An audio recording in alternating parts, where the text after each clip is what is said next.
Title: Blood and Snow, A Tale of the Russian Civil War. Historical fiction, Russian Civil War, 1917 to 1922. Prologue: The Last Days of the Empire. March 15, 1917, Tsarskoye Selo, Russia. The golden double-headed eagle of the Romanovs gleamed above the palace gates, but its days were numbered. Inside, Tsar Nicholas II sat at his desk, his trembling hands signing the abdication decree. The empire was crumbling.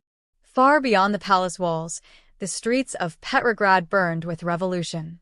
Crowds chanted for bread, peace, and land. The age of the Tsars had ended, but Russia's bloodiest war had just begun. Chapter 1: The Rising Storm. November 1917, Petrograd, Russia. The Bolsheviks had seized power, but not everyone accepted Lenin's rule.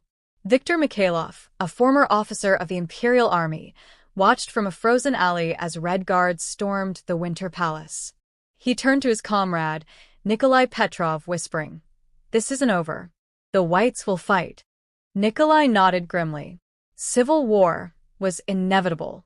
The old Russia was dead, but what would rise from its ashes? Chapter 2: Brothers Divided. January 1918, Moscow, Russia. Viktor's younger brother, Alexei Mikhailov, had chosen a different path.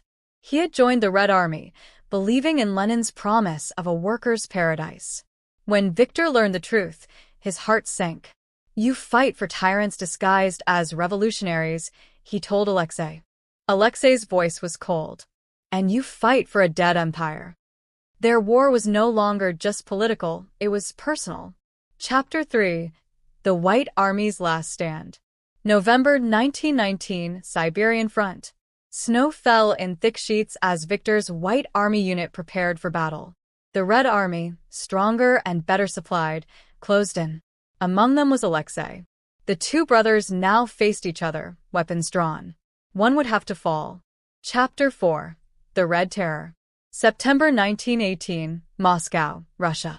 The streets were soaked in fear.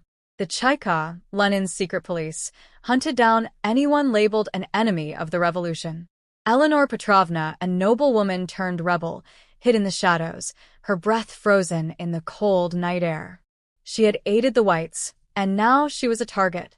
One wrong move meant execution. Chapter 5: Betrayal in the Ranks. March 1919, the Ural Mountains. Viktor's unit was falling apart. Supplies were scarce, morale was low, and whispers of betrayal filled the air. One of his men, Sergei Volkov, had been feeding information to the Bolsheviks. Viktor grabbed Sergei by the collar. "How much did they pay you to sell out your own people?" Sergei smirked. "You think the Whites can win? This war is over." But Viktor wasn't ready to surrender. Not yet. Chapter 6: The Flight of the Romanovs. July 1918, Ekaterinburg, Russia. The Romanovs, Russia's fallen imperial family, were prisoners in a bleak house, surrounded by Bolshevik guards. The world believed they were alive, but the execution order had already been signed. On a silent night, gunshots echoed through the halls. The dynasty that had ruled Russia for 3 centuries was no more. News of their fate spread across Russia. Some mourned. Others cheered. But for Viktor and the Whites, it was a call to arms. Chapter 7: War on the Rails. June 1920, Trans-Siberian Railway. Control of the railways meant control of Russia. The Czechoslovak Legion, stranded soldiers fighting against the Bolsheviks, joined forces with Viktor's men. They ambushed a Red Army train, storming the carriages in a blur of blood and steel. The battle for the railway would decide the fate of Siberia. Chapter 8: The Ice March. January 1920, Siberian Wilderness. Defeated and frozen, the last of the White Army retreated through the icy wastelands. Starvation and frostbite claimed more men than bullets. Viktor trudged through knee-deep snow, gripping Eleanor's trembling hand. They had to keep moving. If they stopped, they would die. Chapter 9: The Last Battle. November 1920, Crimea, Russia. The White Army's final stand took place in Crimea. The Red Army, led by Leon Trotsky, prepared to wipe them out.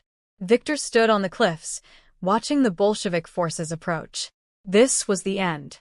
But he would not go down without a fight. Chapter 10. The Fall of Wrangel. December 1920, Constantinople. General Pyotr Wrangel, the last leader of the White Army, fled Russia with thousands of his men. They became exiles, scattered across the world. Victor, now a soldier without a country, watched the Russian coastline disappear into the mist. "Will we ever return?"